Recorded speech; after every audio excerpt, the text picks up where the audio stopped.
even though everybody's talking about this being a huge, amazing, wonderful opportunity, I think behind closed doors, a lot of companies are looking at this as an existential threat.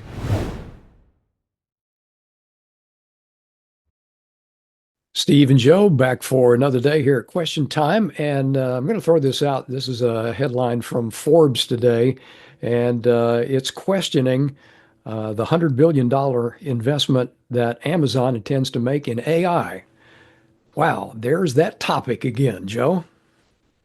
Well, yeah, we've got a lot of announcements about CapEx spending on AI. Earlier this week, Google reported their earnings and also announced that they're going to spend 75 billion on AI CapEx. Well, let me say that differently. It's not an Amazon. I'm not sure about the Amazon number. Might be just AI.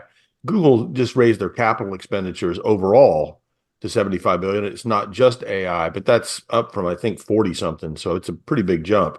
And by the way, I think I could be wrong, but I believe that Google's total operating profit somewhere around 100 billion. So they're spending three-fourths of their money, three-fourths of their incoming earnings on CapEx. That's a gigantic, stunning number. Uh, and Microsoft also announced they're going to be spending a lot. And I think the news out of all of these guys was kind of interesting. Amazon Web, in the case of Google and Amazon, both of them essentially their quarters were not that great. Their profit report, their earnings report was seen as light. Let me put it that way. And the reason was that their cloud business, which is where all this AI gets routed through, that's how they make money on AI, is by making it available in the case of Amazon, it's Amazon Web Services, and in the case of Google, it's whatever the heck Google's name of that is. I can't remember. It doesn't matter. But their spending or their revenue lines were not that great. And by not great, I mean, oh, Amazon's was only up 19%. I mean, it's still a big number.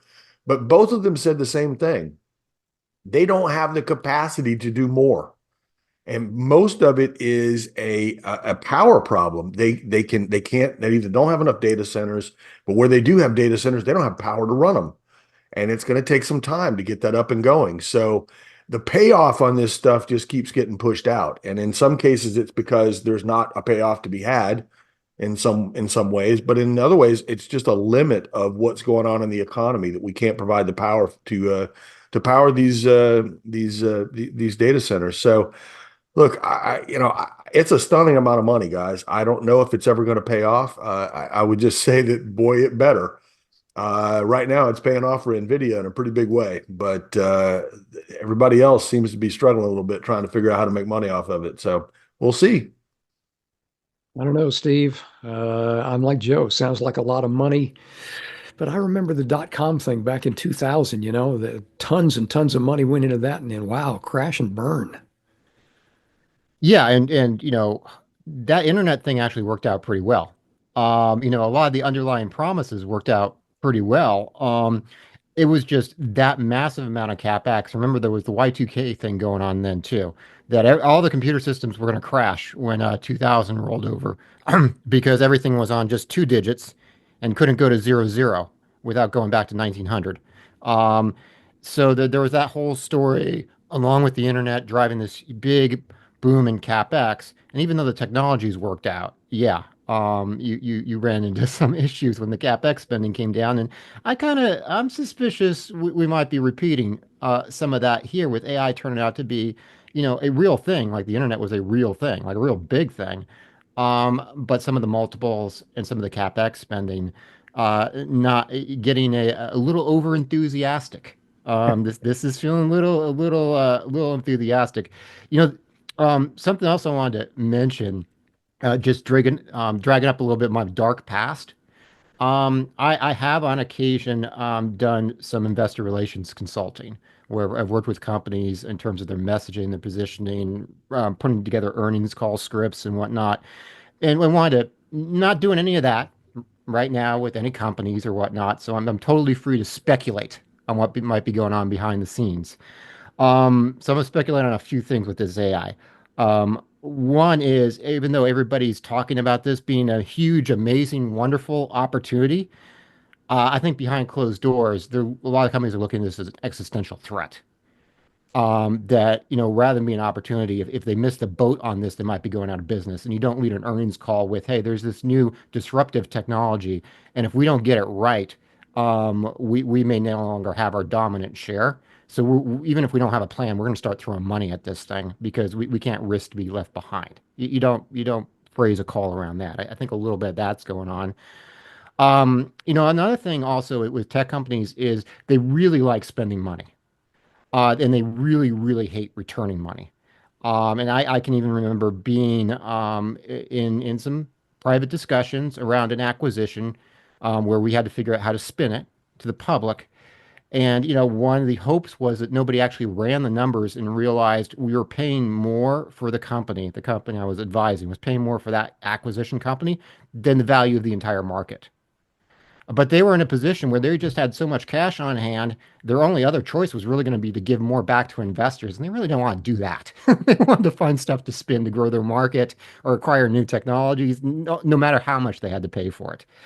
So there is a willingness that no matter how much you hear about, the emphasis being on ROI, engineers like to spend money on new tech, whether they buy it from somebody or develop it. And then the last thing, and this might be the biggest, is this is the new story, right? Amazon 100 billion, Stargate 100 billion. That's an often, even number. That's pretty easy to keep in your head, right? Everybody now has to have a narrative about AI. Doesn't even necessarily matter if you know what you're doing in it. You need a narrative because that's the new narrative. You know what isn't the new narrative anymore?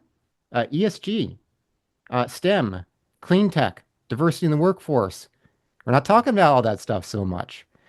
Don't be surprised if cutbacks in some of those areas start coming up as AI productivity gains in the future. But you are watching a bait and switch right now, and we are no longer talking about what they don't want us to talk about because we're talking about something new. All that said, I'm not saying AI isn't a real thing, isn't a real technology, doesn't have real potential. I'm just giving you a little insight to some of the stuff going on behind closed doors, and as well as what we're paying attention to, how we're talking about it.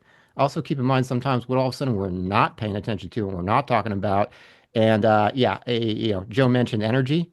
All of a sudden, a dedication to clean energy we ain't talking about. All of a sudden, we're talking about how do we get more power online. Um, the conversation got switched, and some people don't even realize it.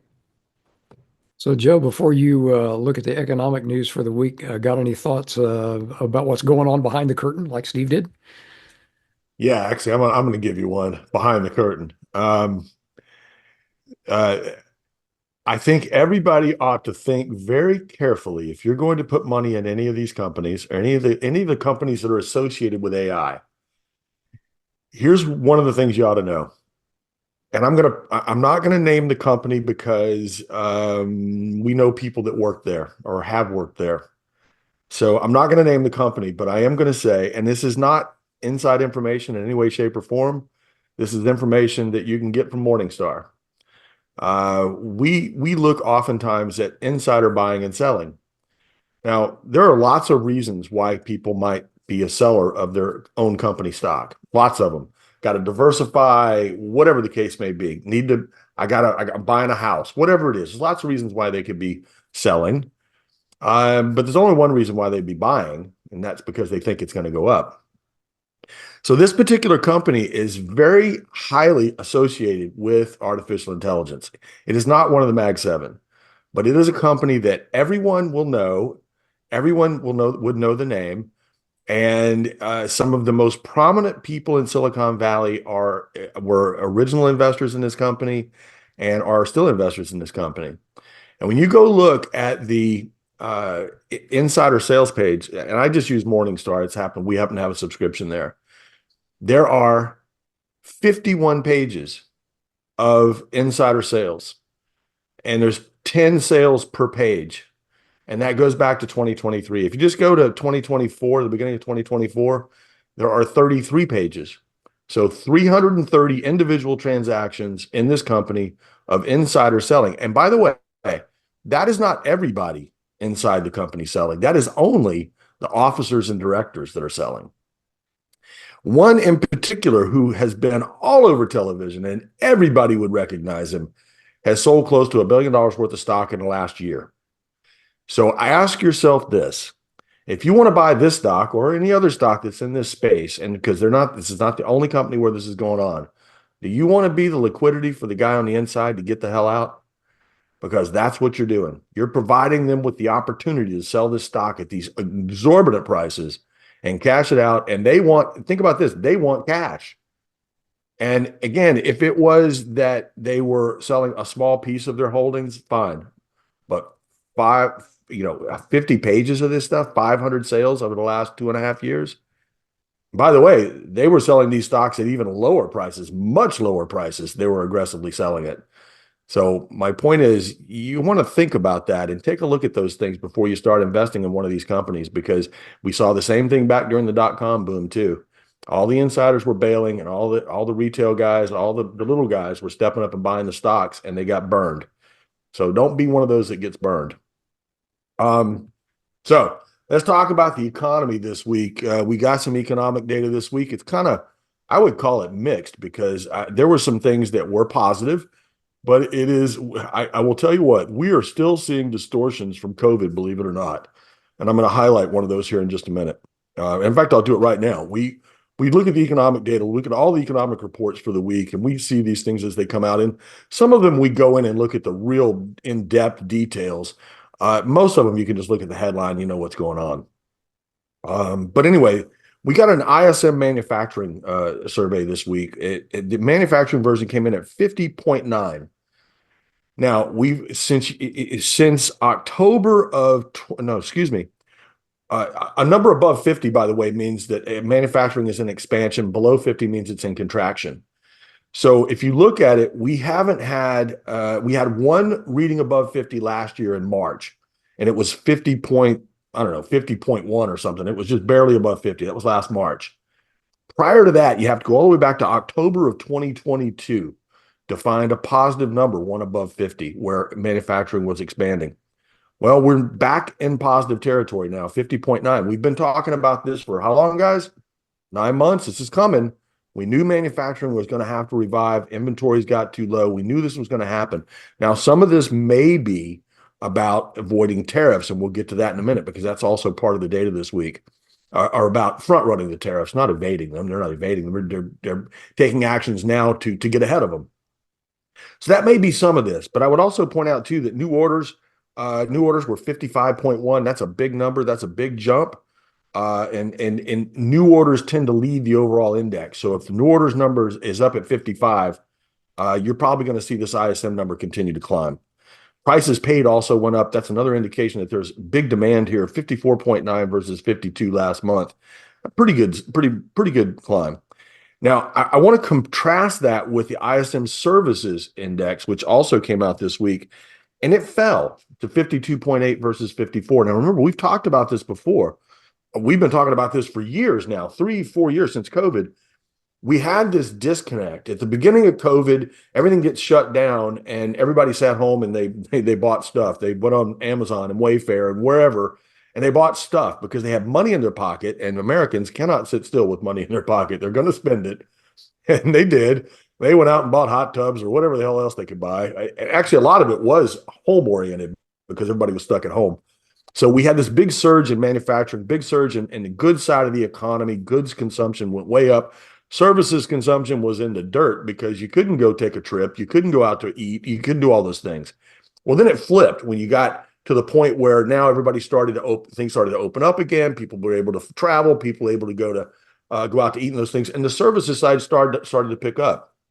Well, that goods piece, everybody thought that was going to continue, and they ended up with a bunch of inventory and that's why we have manufacturing on its butt for over 2 years now, because we built up all this inventory during COVID. And part of it was that they miscalculated and said, hey, this big surge in demand is going to continue. And part of it was that they were double and triple ordering sometimes to make sure they had goods coming in, because we had all these supply chain problems.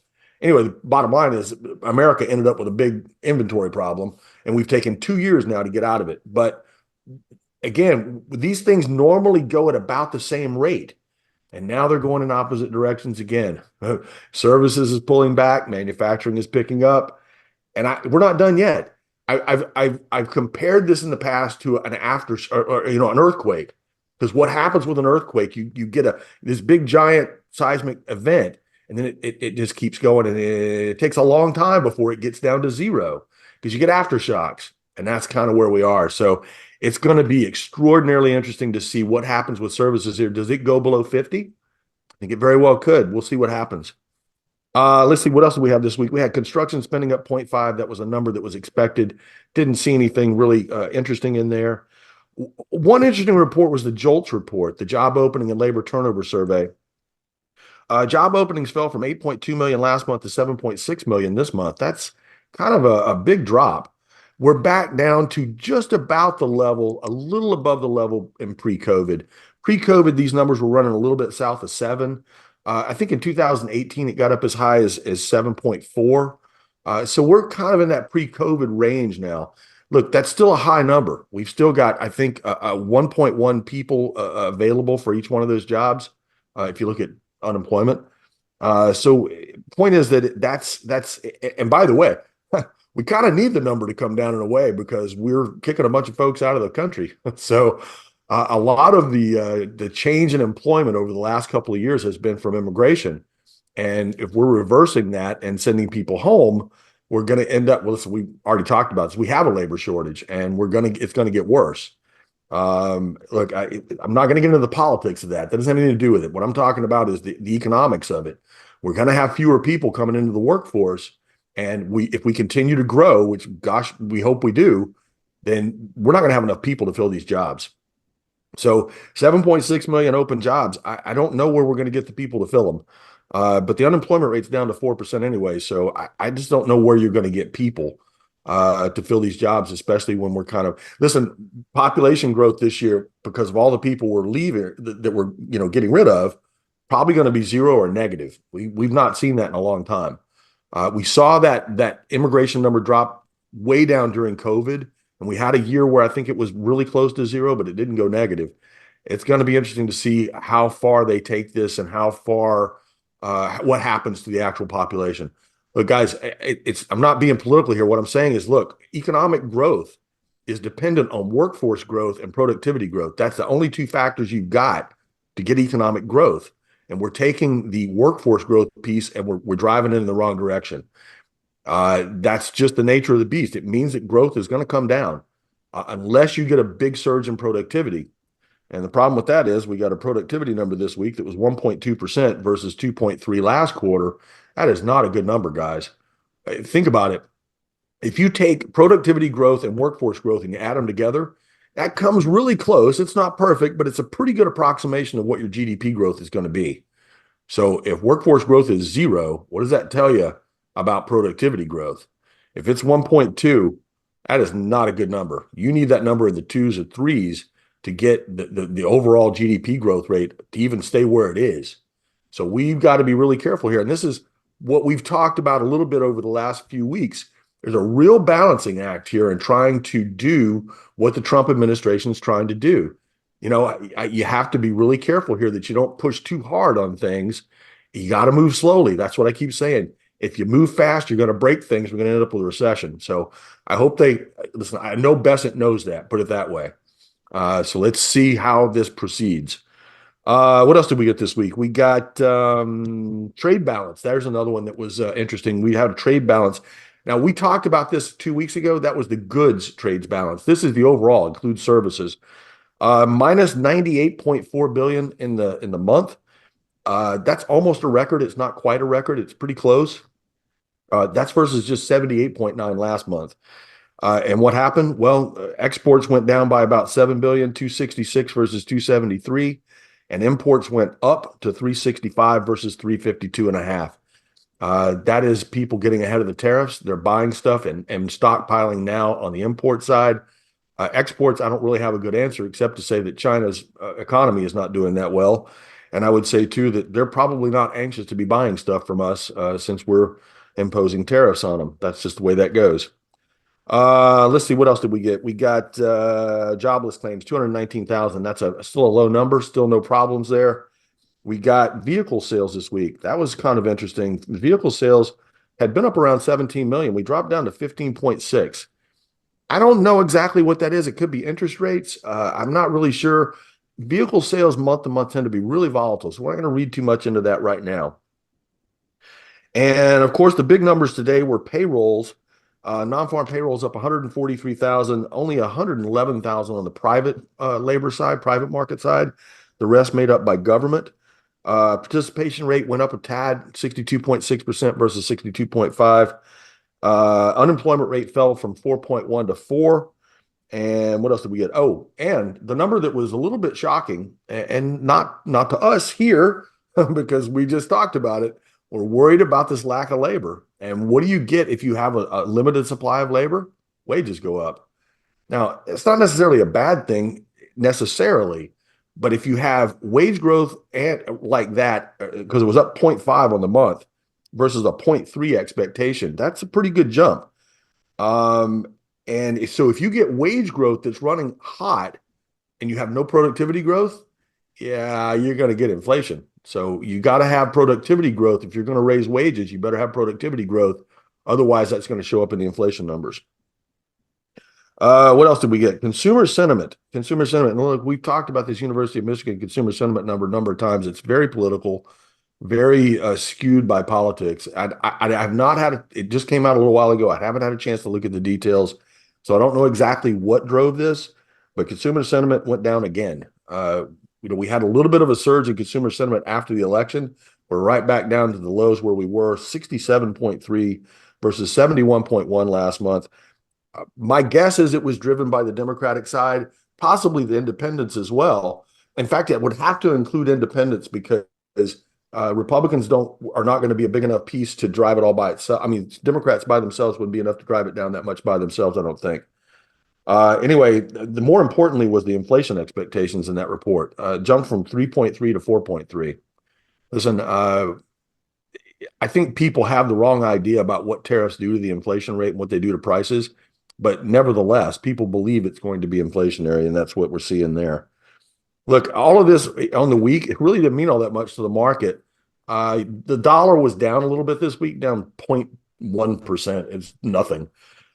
But I would say it's maybe significant that it tried to break out and break that high that we set just a couple of weeks ago, and it wasn't able to do it. Got right up there and failed. That oftentimes happens when something is topping. We'll see. We're going to keep a really close eye on that because I'm concerned about the dollar. Again, talking about what we talked about yesterday, gold went over $2,900 an ounce this morning, 2909 the last I looked. That's an all-time high and up from roughly $1,000 in 2000 over the last 10 years. Almost tripled in 10 years. That's an amazing number. It doesn't say anything good about the U.S. or the global economy, by the way. And someone did say something to me about that this morning, though. They said, hey, China's been buying a lot about a lot of gold, and that's true. But it's a big market. It's not huge, but it is a pretty good sized market. So I'm not sure that they necessarily move the market, but I'm going to have to dig it out. But about 10 years ago, I wrote an article that said, first one to a gold standard wins the game. I am someone who believes in not having volatile exchange rates, put it that way. Stable exchange rates do a lot of good in the world. And so my contention was China's going to accumulate gold and they will go to a gold standard at some point because it's cultural, especially in Asia. They revere gold as it's money. And we'll see what happens. But I think that's where they're headed. But we'll talk about that in a future video. Gentlemen, thank you for the information. All of you, don't forget to send us your comments. And if you'd like to know what we can do to help with your portfolio, email us at info@alhambrapartners.com.